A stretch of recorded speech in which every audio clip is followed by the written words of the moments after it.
Olá você do canal Dialética, sejam muito bem-vindos. Estamos aqui em mais um vídeo.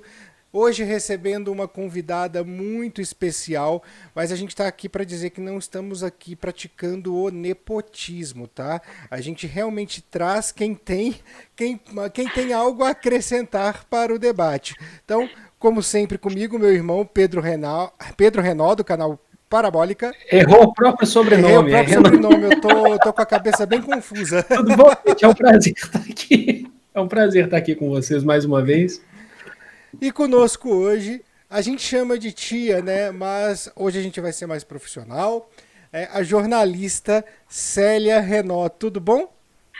Tudo bem, Tiago e Pedro. Já que vocês confessaram, né, eu posso dizer então que vocês são os meus sobrinhos queridos, que eu vi nascer e vi crescer. E não precisa nem dizer que prazer enorme que é participar de uma coisa tão bacana dessa com vocês, viu? Ah, Muito obrigada pelo convite. Eu perguntei para o Tiago assim, será que eu estou na estatura de vocês para poder participar de uma prosa tão bacana como essa? E ele disse que eu estou. Então vamos lá, conta o risco de vocês dois, tá? pra gente contextualizar um pouco. A gente tinha que falar, né? Porque aí três Renós fazendo o mesmo programa, algo errado não estaria certo, né? A gente tem esse pequeno detalhe. Mas a tia Celinha, como a gente carinhosamente chama, ela fez muita parte da nossa formação cultural, política, social, e por esse motivo a gente, inclusive, a convidou. Ela tem um trabalho de jornalismo que é extremamente importante, tem vivências importantes, e por isso, como o nosso tema hoje é a importância do jornalismo, principalmente em uma época como essa, não teria como a gente chamar alguém que realmente não pudesse contribuir. Então, é o que hoje nós fizemos e convidamos a nossa querida tia. Eu vou pedir para você contar um pouquinho da sua carreira, contar um pouquinho sobre você. Tá bom, vamos lá. Eu tenho 30 anos já de formação em jornalismo, me formei lá em Juiz de Fora e hoje eu moro aqui em Itajubá, no sul de Minas Gerais. E desde então eu fui jornalista em alguns períodos, fui o que os meus coleguinhas não gostam que eu fale, mas eu fiz um parêntese no jornalismo para fazer assessoria de comunicação para políticos, empresas, e alguns acham que ficam bravos, dizendo que isso continua sendo jornalismo, mas eu acho que não. É dentro da área de comunicação, mas é mais ligada à publicidade, marketing e propaganda do que propriamente ao jornalismo.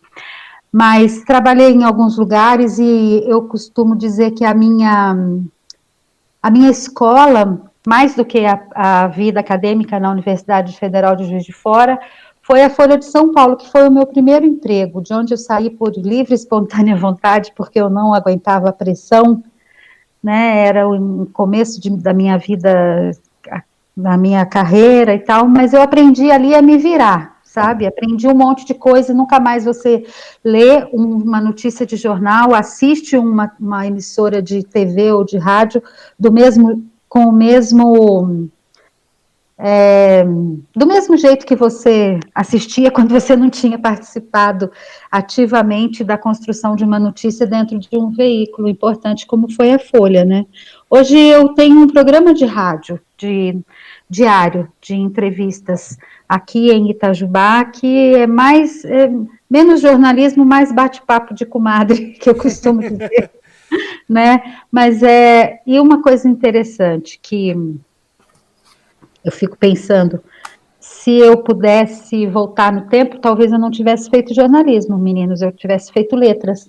A minha paixão pelas palavras, eu confundi com uma paixão pelo jornalismo, mas era mais pelas letras do que por qualquer outra coisa. E é isso. Maravilha. É, É claro que se a gente chegar aqui e perguntar, o jornalismo é importante para uma jornalista, a gente está fazendo um programa vazio. Seria um episódio vazio, cheio de perguntinhas que nós saberíamos a resposta. Eu acho que a gente precisa ir direto ao cerne da questão, focando muito aquilo que a gente está vivendo hoje. Para você, hoje, assistindo todo esse cenário no qual a imprensa, tanto a imprensa quanto a educação, na verdade, né, as duas eu acho que são os alvos preferidos, onde a imprensa ela é completamente atacada, descredenciada e desvalorizada por uma parte da população, inclusive por quem deveria nos representar bem. Como você enxerga esse processo? Tiago, na verdade, tudo que tem acontecido na atualidade tem me feito ter ainda mais pergunta do que resposta, sabe?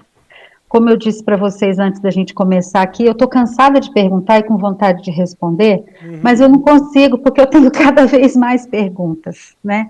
E eu fico pensando, será que já foi diferente do que acontece hoje?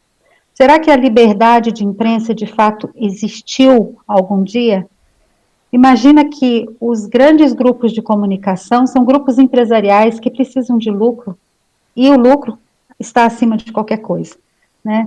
Então, a liberdade de imprensa, na minha opinião, ela é limitada pelo interesse comercial, como qualquer outra questão, né, da sociedade. E eu falo isso com tristeza, mas eu não tenho muito resposta para isso, para falar a verdade, sabe? Os jornalistas, será que eles são livres de verdade, de dar de falar o que é verdade, ou se eles estão cerceados pelo sistema, cerceados por tudo, pela empresa que eles representam, né? Então, eu estou mais confusa agora do que nunca, para falar a verdade, porque eu me vejo ficando com raiva de ver o desrespeito, a desvalorização do jornalista, mas eu falo, mas será que não foi assim quase que grande parte do tempo, né? O jornalista foi dono da palavra dele, e o que é a verdade, né? O que é o recorte que o jornalista faz para dar uma notícia?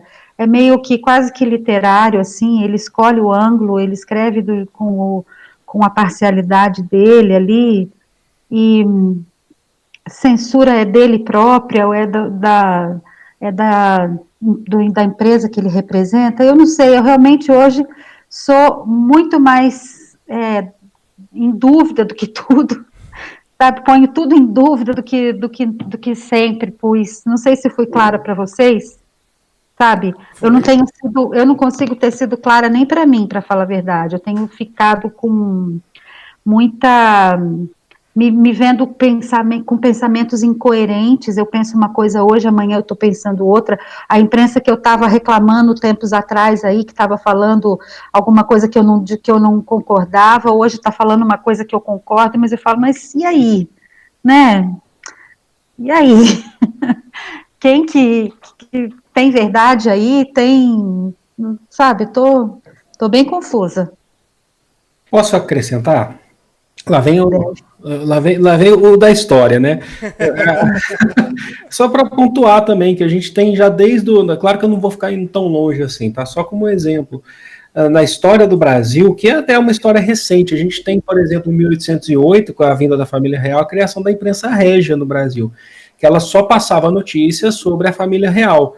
E passando pela República, que é o nosso interesse maior, a gente teve uma forte censura, por exemplo, quando a gente teve no período da Era Vargas, principalmente no Estado Novo, na ditadura varguista, lá de 37 a 45.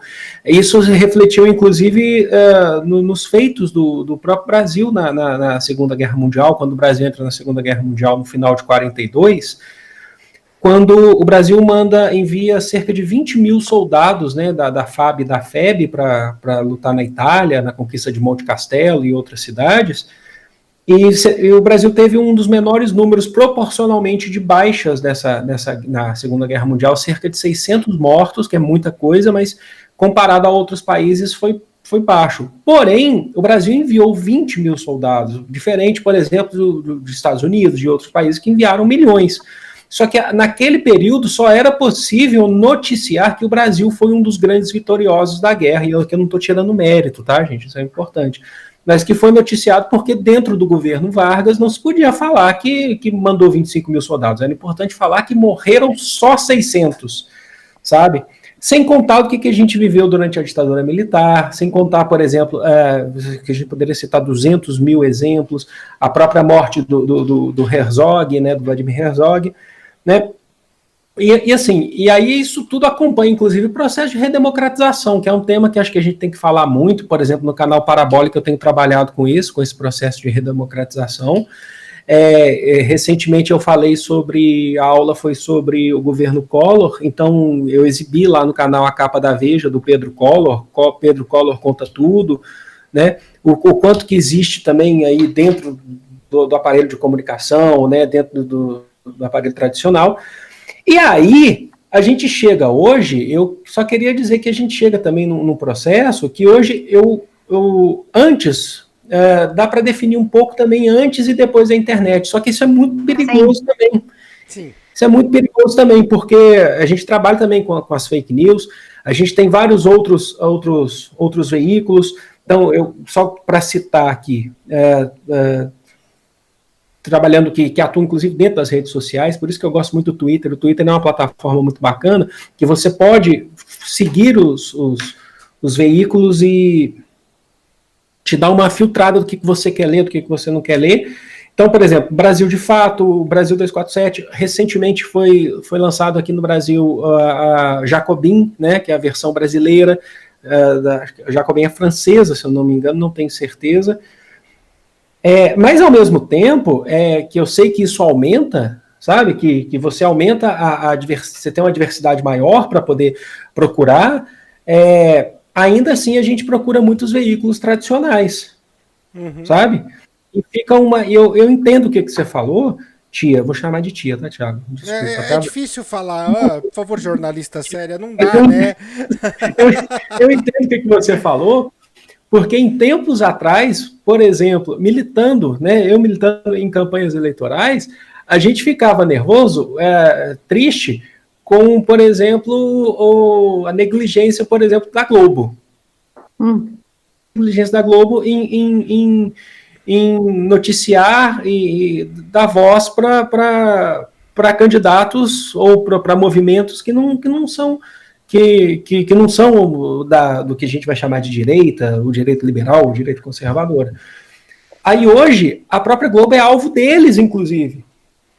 Mas a gente tem que tomar muito cuidado para entender isso que você está falando, porque não necessariamente sendo alvo deles, ela é uma aliada da esquerda. Porque nunca foi, entenderam?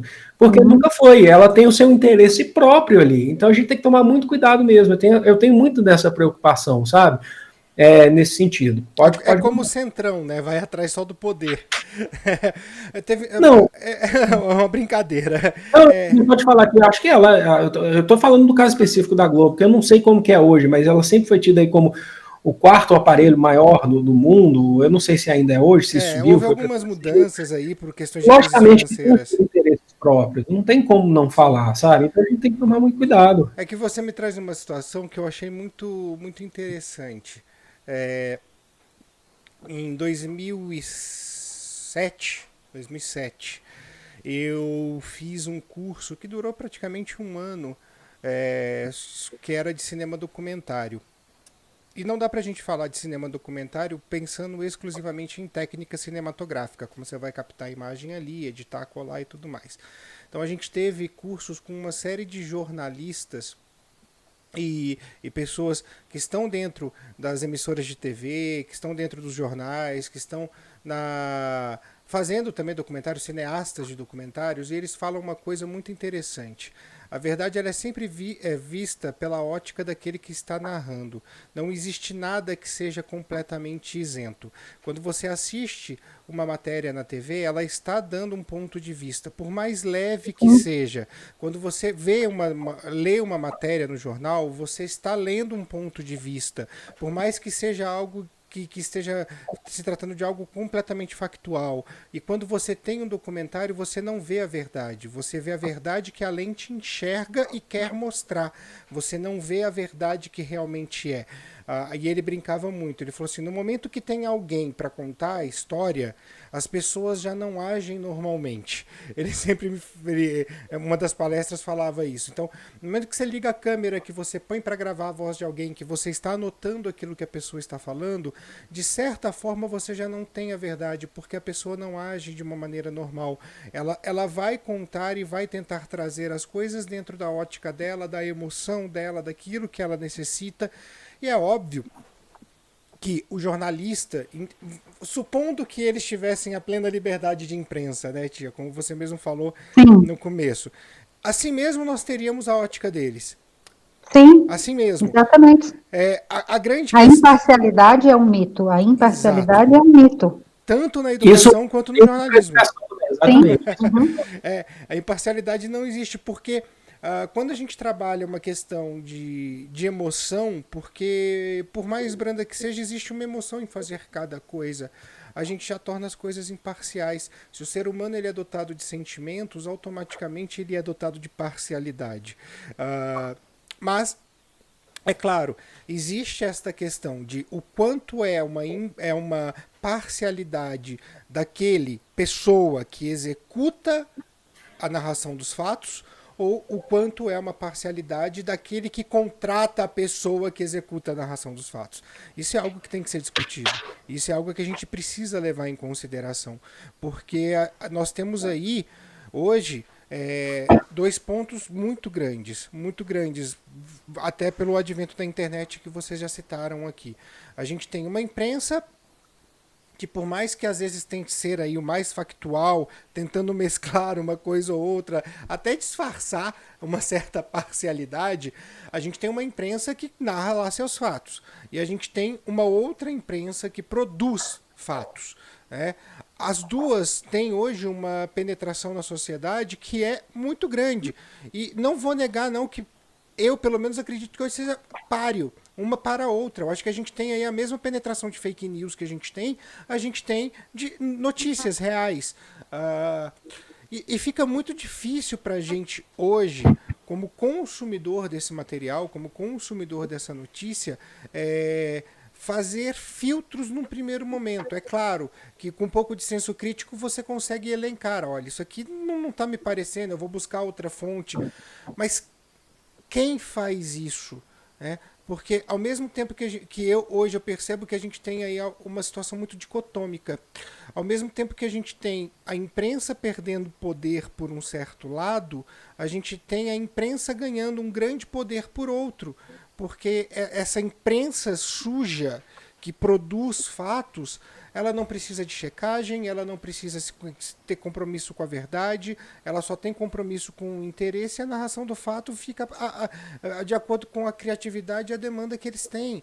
Então é difícil, porque a gente tem uma imprensa importante que ao mesmo tempo não é importante, e uma imprensa que não deveria ser importante que ao mesmo tempo é muito importante.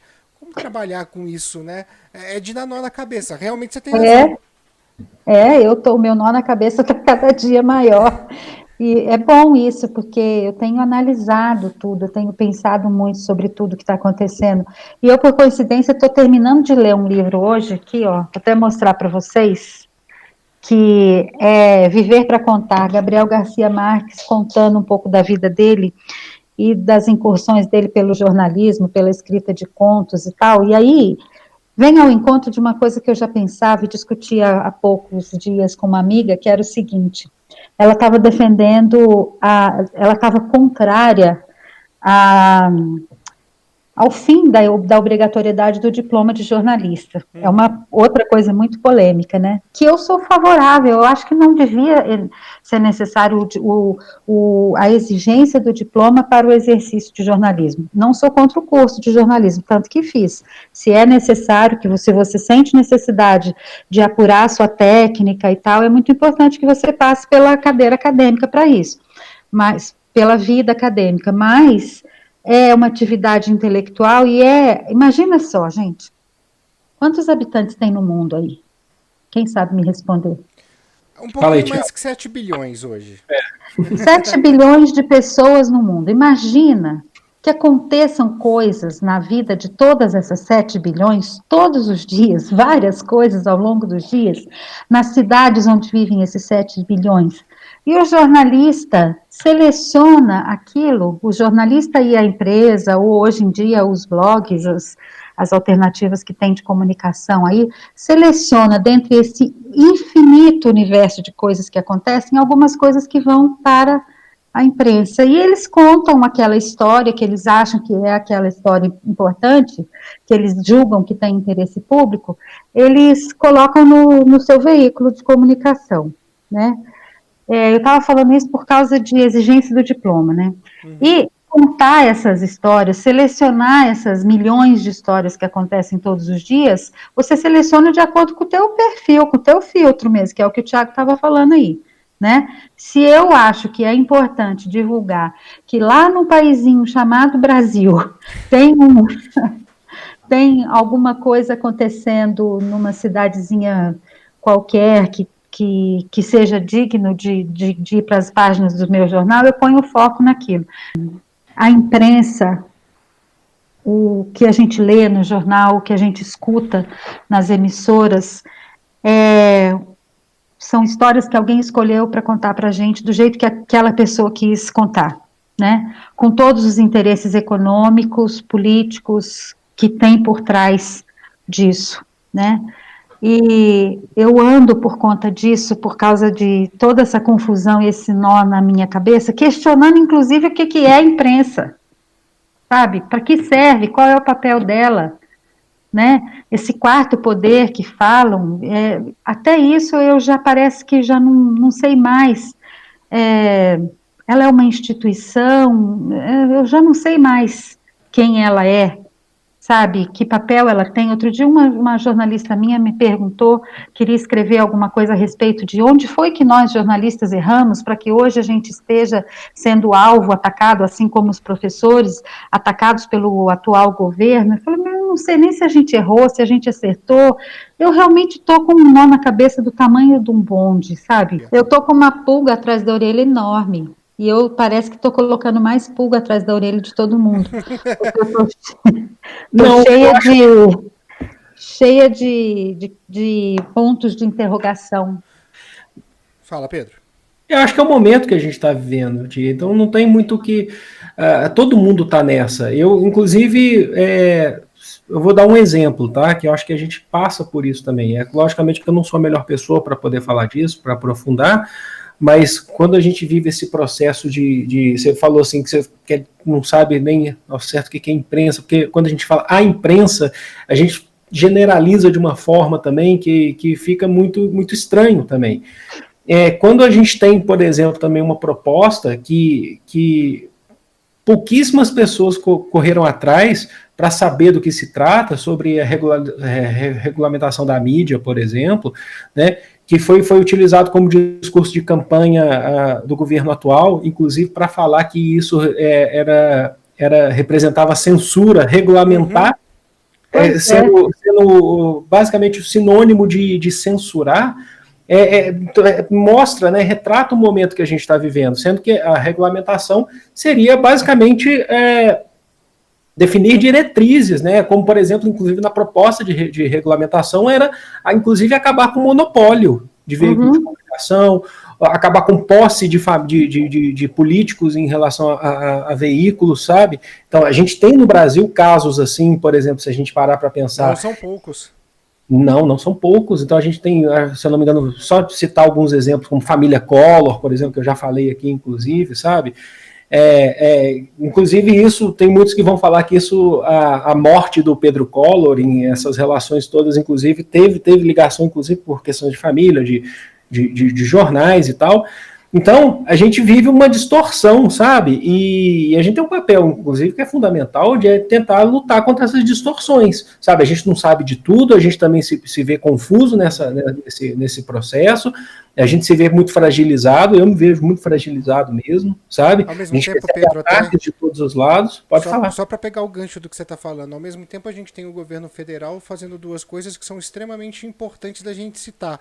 O primeiro é investir em propaganda para financiar sites que propagam fake news. E segundo, que eu acho que é importante.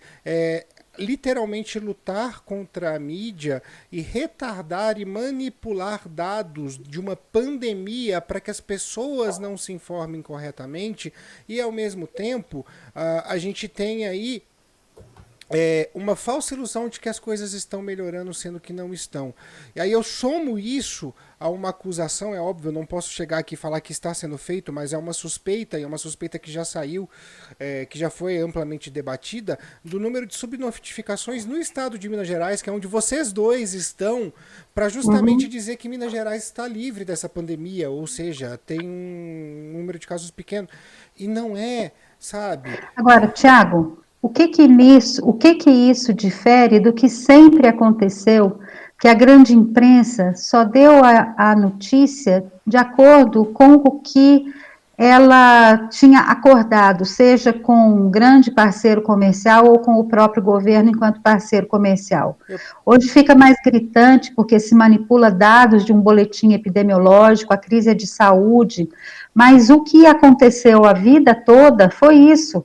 Não sei se vocês se lembram, no governo Fernando Henrique, quando o ministro Recupero foi pego num vazamento de uma informação, em que ele dizia para o jornalista, o que é feio a gente esconde, né? E aí isso ficou chamado o efeito Recupero, que foi uma informação vazada, mas isso sempre foi assim. Alguns governos, como os governos militares, eles eram assim, censores descarados, então baixavam AI-5 e pronto, ficava claro. Outros tinham outros tipos de forma de fazer a censura.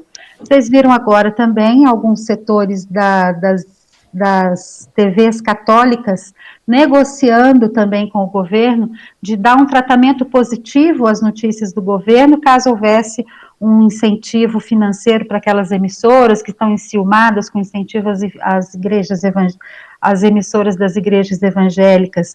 E nessas emissoras católicas tem jornais, notícias.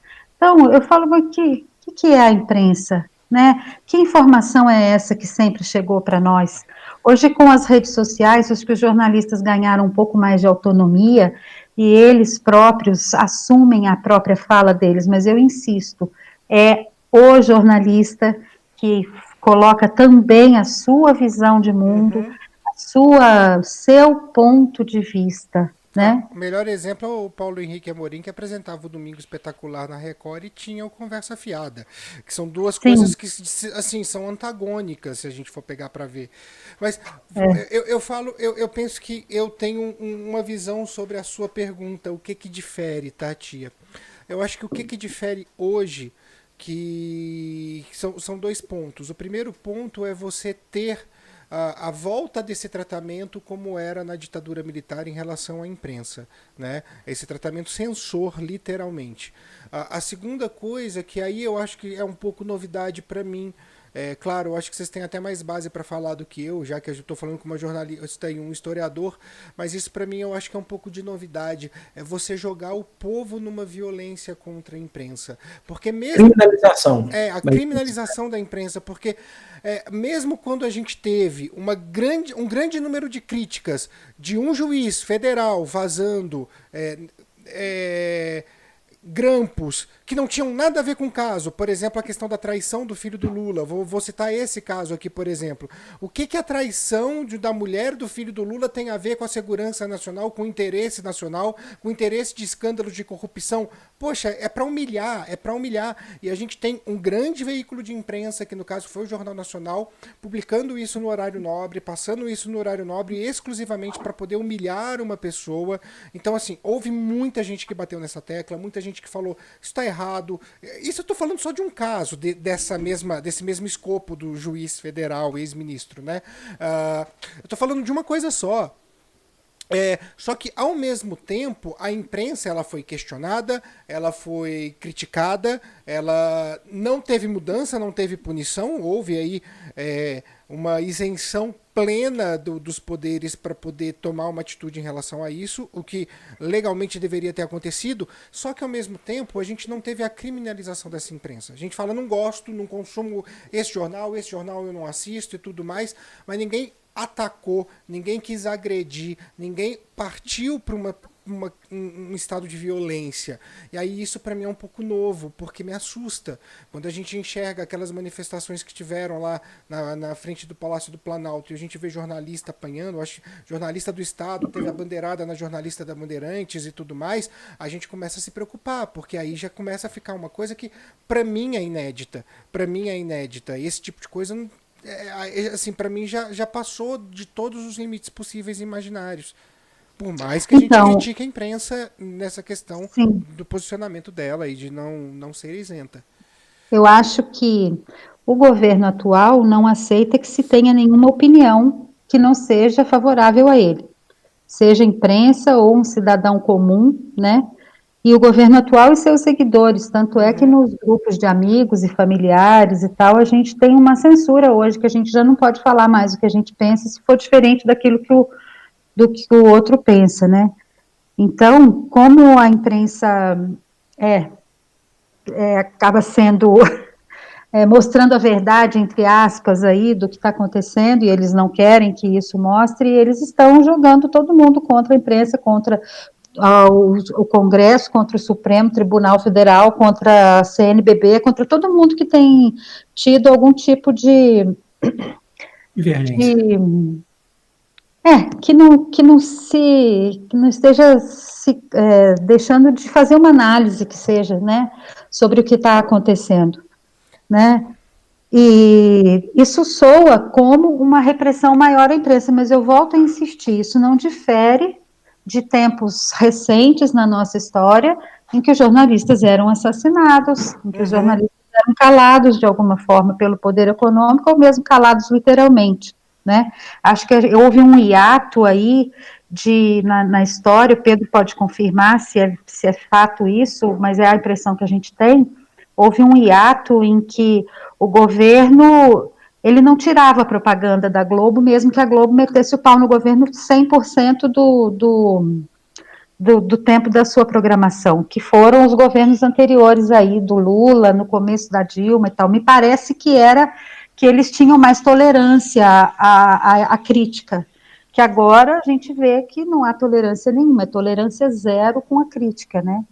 E aí eu dou dinheiro para aquela emissora, para aquele jornalista que vai falar bem de mim, né? Ou seja, eu não tenho veículos de imprensa, eu tenho, na verdade, grandes assessorias de imprensa, né? Sim. É mais ou menos isso. Talvez É, seja isso por é isso real, que os seus tanto é- colegas não gostem de falar que assessoria de imprensa e tudo aquilo que você fez é jornalismo, viu, tia? Eu tô pensando que pode ter coerência aí, viu? Pode ser, pode. Isso é real que você falou sobre os governos anteriores e que, de fato, por exemplo, especialmente nos últimos anos do governo Dilma, o governo foi bombardeado, assim, principalmente Sim. depois da questão da Lava Jato, e a própria Dilma falava que ela apoiava, né? Ela apoiava a Lava Jato em relação a punir, né? A descobrir os casos de corrupção. Ela apoiava, mas ao mesmo tempo essas próprias falas dela eram muito pouco vistas assim pelos aparelhos, sabe? Então a gente teve isso de fato. Que a gente tem hoje, resultado que a gente tem hoje, sabe? Eu não estou aqui, inclusive, para falar assim que eu acho que quando a gente vive numa situação extrema, que eu acho que é o que a gente está vivendo, eu falo em relação à comunicação, às coisas que chegam para a gente, à opressão, que a gente vive um momento de opressão mesmo. Hoje, no dia que a gente está gravando esse episódio, inclusive, a gente está tendo manifestações, inclusive, antifascistas. Eu, infelizmente, não pude ir porque eu tenho meus problemas físicos, né, e de saúde também, mas tenho amigos que estão lá, né, eu espero que estejam respeitando todas as recomendações e tal, mesmo indo para as ruas, mas a gente, por exemplo, vê que hoje vocês podem ter certeza, se vocês fizerem uma rápida notícia aí, tem gente apanhando aí, tem gente sofrendo essa opressão. Por exemplo, existe uma violência policial no Brasil, não tem como negar isso, e aqui eu não estou falando, discutindo sobre a importância da polícia, não, estou falando que existe uma violência policial como um braço armado do Estado, certo?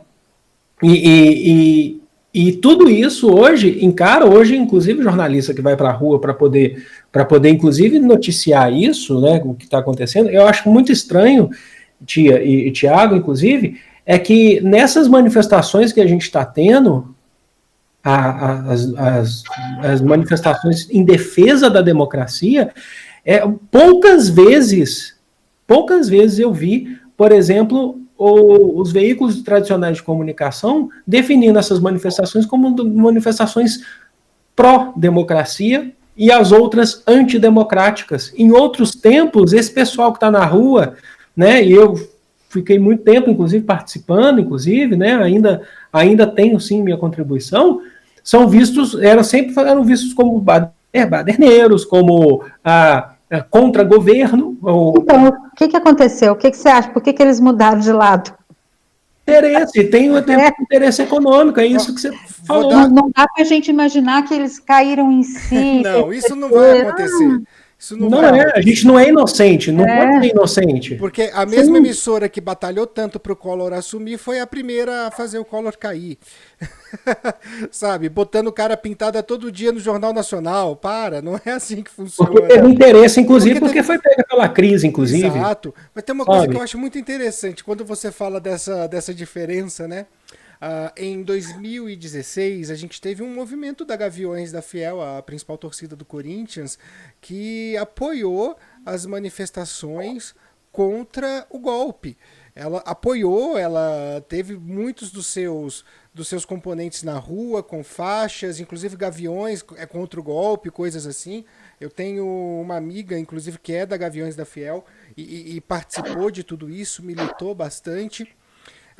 E naquela época, 4 anos atrás, eles eram dados como um absurdo, uma torcida organizada que participa de um ato assim, e torcida organizada não tem direito de fala, porque torcida organizada é isso e aquilo e tal, não sei o quê, porque promove violência em estádio de futebol, aquele velho roteiro que a gente já conhece bem. E aí, na semana passada, no domingo, eu tinha a equipe da Globo News, assistindo a equipe da Globo News, cobrando um dos generais da Polícia Militar lá, comandantes da Polícia Militar aqui de São Paulo, dizendo que era um absurdo que a Gaviões não tinha começado e eles estavam tomando porrada da polícia. Sabe quando você fala assim, em que momento eu entrei num buraco de minhoca, fui parar em outra dimensão que não me avisaram e eu não percebi. Mas é real, não é nenhum momento, é uma questão do próprio interesse. Né? Eu volto a falar a frase que o Pedro me disse quando ele tinha acabado de entrar na faculdade. Ele fazia, eu acho que 1 ou 2 anos que ele estava na faculdade de História, e eu nunca consegui esquecer essa frase. Essa frase eu guardo comigo e inclusive replico ela muitas vezes para poder mostrar para as pessoas o quão é importante isso. A história é contada por aquele que vence as batalhas, né? Por aquele que tem o poder para contar a história. E aí é realmente real, né? Esses grandes veículos e tudo mais, eles têm o poder para contar a história. E nós, como cidadãos, pouco podemos fazer para desviar da história deles.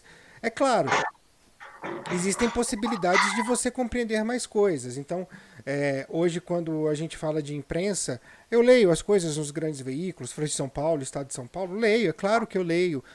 Inclusive, é o que chega primeiro, muitas vezes, para a gente, é onde a gente começa a despertar o interesse por um fato. Mas eu vou lá nos Jornalistas Livres, eu vou lá na Mídia Ninja, eu procuro também o Brasil 247, o Diário do Centro do Mundo, eu leio também o Antagonista. Por quê? Porque eu preciso saber o que está acontecendo do outro lado também. Eu preciso entender como essa dinâmica está se dando. Por mais que muitas vezes me embrulhe o estômago ler determinados veículos de imprensa, eu preciso entender, eu não posso me alienar, pronto, falar assim, só aquilo que vai falar aquilo que eu gosto.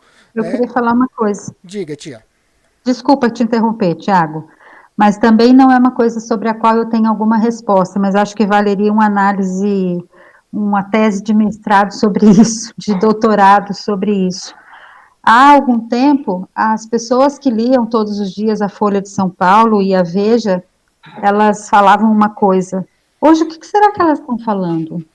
Quem citava trechos da Veja e da Folha de São Paulo para defender o impeachment da Dilma, o discurso contra a esquerda, né? E eles estão falando o que hoje? Vendo a mesma Globo e a mesma Folha de São Paulo, que mudou o foco, eles estão falando o quê? Então, hoje eles estão questionando isso aí, tacando pedra nessas emissoras. eu vi 3 pessoas. Então, isso tudo me deixa doida, sinceramente. Eu falo, não sei não sei qual é o que eu penso sobre isso, eu não sei mais. Eu conheço 3 pessoas que fizeram parte das minhas relações, e eu cortei relações por uma série de coisas, de pensamentos divergentes, inclusive em questões de tolerância. E essas 3 pessoas assinavam a Folha de São Paulo e deixaram de assinar porque é um jornaleco comunista. E aí assinaram o quê? O Estado A de São Globo também é. Não, aí assinaram o Estado de São Paulo. Aí eu parei quando isso aconteceu. Eu virei e falei assim, a Globo, a Folha é um jornaleco comunista e o Estado de São Paulo... Uma brigou comigo, inclusive, por conta disso, né? E o Estado de São Paulo não é. Aí eu falei assim, vai lá no Memorial da Resistência, lá do lado da estação Júlio Prestes, existe lá um Memorial da Resistência, onde era o DOPS. Dá uma olhadinha nos jornais da época da ditadura, quais eram aqueles que faziam o mínimo de oposição ao governo, e talvez eu acho que você vai voltar a assinar a Folha de São Paulo. Mas aí deu briga, porque é difícil e tal. Não que todo mundo seja isento nem nada, mas houve exatamente uma situação assim. Mas é o fato, né? É o fato, o que eu vejo muito hoje é uma necessidade da população em viver uma novela romântica. Não novela romântica, novela telenovela. Estou falando do romantismo como escola literária, no qual você precisa ter sempre um herói romântico e um antagonista que só pensa o mal. Né? Alguém que faça frente a este herói romântico que só pense o mal, que muitas vezes é inclusive desumanizado, porque ele só pensa o mal e ele só pensa o bem, ele só pensa o mal, ele só pensa o bem, sem que a gente dissocie às vezes a questão que nós, seres humanos, temos as duas coisas dentro da gente. Mas fazer o que, né? Não dá para mandar nas pessoas em relação a isso. Posso só dar um exemplinho rapidinho aqui, só para a gente fechar esse assunto? Não sei se... às vezes você pensa... A gente tem um programa que é histórico na história do Brasil, que é o Roda Viva.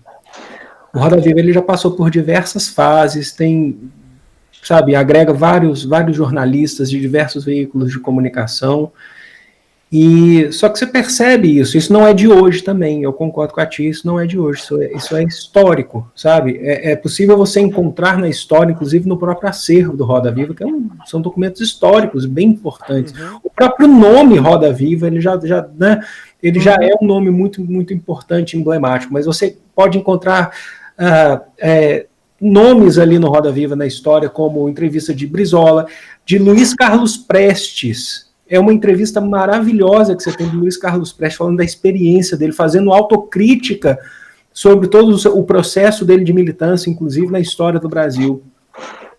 Chega a ser bonito, inclusive ele falando da Olga, né, ele falando do amor que ele vivia por ela, mas falando de política também. E aí, hoje, você tem, que isso não é de hoje, tá? Isso é importante destacar, mas as coisas estão muito, fortes, inclusive. Hoje você vê, inclusive, que recentemente o Roda Viva se recusou a entrevistar, por exemplo, o Lula. Uhum. Sabe? Eu não estava falando que tinha que ser ou não, mas que tem uma pessoa que foi um presidente do Brasil, que já foi deputado antes de ser presidente, que ficou muito tempo antes de ser presidente, tem uma carreira de militância desde lá de 1979, e tem suas considerações importantes, não dá para descartar a fala dele, que é muito importante. Eu gostaria muito de ouvir, por exemplo, ouvi-lo no Roda Viva, sabendo que o Roda Viva atinge muitas pessoas, mas foi negado. Foi negado, também não vou ficar aqui citando nomes da atual apresentadora também, que vira e mexe e anda criminalizando movimentos sociais, sabe? E aqui eu faço uma defesa de movimentos sociais mesmo. Ela vira e mexe, vive criminalizando, em discurso, até mesmo na sua própria conta no Twitter.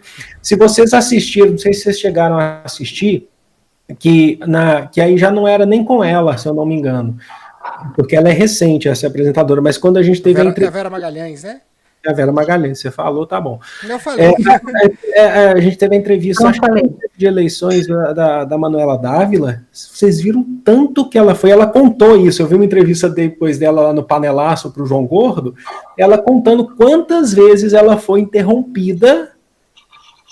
Assim, sem antes, ela começava uma frase, ela já era interrompida por vários jornalistas homens, sabe? Então tem toda uma questão ali de machismo também, que foi interrompida várias vezes e eles não conseguiam deixar ela concluir. E ela é uma pessoa muito, assim, muito bem-humorada, muito tranquila, assim. Ela, pelo que eu já vi dela, inclusive, ela vai para frente mesmo. Ela é uma pessoa, na minha opinião, ela é uma pessoa que ela vai para frente, ela debate, ela não tem medo, mas, assim, quando eu fui assistir essa entrevista, eu fui assistir tempos depois, eu tive dificuldade. Porque não queriam deixar ela falar. Então, por que levaram? Por que chamaram ela? Na verdade, chamaram ela para poder criminalizar todo o movimento que ela estava na frente. A intenção não era ouvir a Manuela Dávila, assim como a intenção, às vezes, não é ouvir tal pessoa. A intenção é destruir a pessoa, né? Tentando destruir através de um modelo de perguntas, mas que não deixa você responder da maneira que você elaborou na sua mente, ou como você estudou para aquilo. Sabe? Então é isso, porque tem um interesse por trás. A tia falou isso, a gente volta a falar isso, de fato. Sabe? Não era uma entrevista. Ali era era como se fosse o próprio modelo de Roda Viva, né? Que dizem de ser democrático, mas ali era como se fosse um coliseu. Né? O entrevistado foi jogado aos leões ali, que toda hora jogavam bombas em cima e não deixavam ele falar. Entendeu? E, ao mesmo tempo, esse mesmo programa, na época das eleições, permitiu, sem interrupções, que o Bolsonaro dissesse que os negros africanos se ofereciam aos portugueses para serem levados como escravos. Bem, com essa... Um minuto de silêncio. Então, com essa a gente vai para as nossas considerações finais e as nossas dicas, porque tem coisa que tá difícil de engolir, então é melhor a gente passar para esse encerramento. Antes da gente encerrar, tia, da gente fazer as nossas dicas, e lhe convido também a fazer alguma dica como nós, uma dica literária de cinema, alguma coisa. Acho que ela já deu aí. Ela até já deu uma, né? Eu queria muito agradecer por contribuir com esse debate, por vir aqui debater com a gente. Não é só uma questão de carinho pela tia que a gente tem, mas é uma questão de respeito muito grande pela pessoa que você é. E isso para nós é algo que não dá para botar um preço nisso, assim. A gente fica muito, muito feliz e muito, muito alegre, assim, emocionado de ter você aqui com a gente debatendo nesse projeto que a gente traz aqui para as pessoas, que a gente busca justamente ser o mais dialético possível, né, Pedro? E ter você aqui para nós é uma emoção e uma honra muito grande. Tiago e Pedro, eu é que tenho que agradecer por essa oportunidade. Às vezes eu fico achando que é porque eu estou ficando velha, que eu estou ficando cheia de... Existe a palavra obsolescência? Eu não sei se existe, mas deu para entender. As minhas opiniões estão ficando obsoletas, eu estou me sentindo... Não me sinto em casa mais nesse mundo, sabe? Tem até um filme que tem esse nome aí, mas é mais ou menos o que eu tenho sentido. E o que eu acreditava até pouco tempo, eu já não sei se eu acredito mais, eu estou realmente muito confusa sobre tudo, sobre todas as coisas, mas eu acho que é bom, porque se a gente fica acomodado nas nossas certezas, aí a gente deixa de questionar, deixa de olhar a fundo as coisas, né, de mergulhar em outros assuntos. E eu quero agradecer muito, parabenizar vocês por esse projeto bacanérrimo que vocês estão fazendo. E sobre a dica, fica essa dica desse livro aí, Viver para Contar, Gabriel Garcia Marques, maravilhoso. Maravilha. Autobiográfico, mas muito, muito legal. Sua dica, Pedro? Bom, primeiro também agradecer a tia Celinha. Pessoal que chega do Parabólico e vem para cá, você sabe que aqui está uma das fontes de eu cursar um curso de humanas, tá? É verdade, tia. Isso é verdade. Minha mãe também, mas você, claro, muito também, de poder cursar humanas, né? Eu sei que todo curso vai ter humanas aí, né? O Tiago também é formado em humanas, o Tiago é pedagogo também, além de... Tiago é da saúde, biológicas, pedagogo, toca cavaquinho. Não, cavaquinho eu não toco, não. Mas eu sei que todo curso tem humanas, existem aqueles que são específicos de humanas. Mas, vai começar. Mas, para mim, a tia Celinha é o primeiro grande, talvez um dos primeiros grandes momentos assim que me fez seguir essa área, por exemplo. Eu sei que é história, não é jornalismo, mas a gente está discutindo sobre seres humanos, isso é muito importante. Então, para mim também para mim é muito especial esse momento, viu, tio? Porque você é uma grande referência para minha vida. A dica, Thiago. Estou ficando muito. Mas é verdade. Muito motivada com isso tudo. A dica vai do. Não sei se está enquadrando aí, Thiago. Está enquadrando. Esse aqui é o meu livro preferido de história. Eles são 4 volumes, que é a História da Vida Privada no Brasil, da Companhia das Letras, que é dirigido pelo Fernando Novaes e a Lilia Schwartz. Esse aqui é o único volume que eu tenho, mas é o que eu mais gosto também, que ele conta da vida privada no Brasil, nesse caso da República. Então, contrastes da intimidade contemporânea, com foco,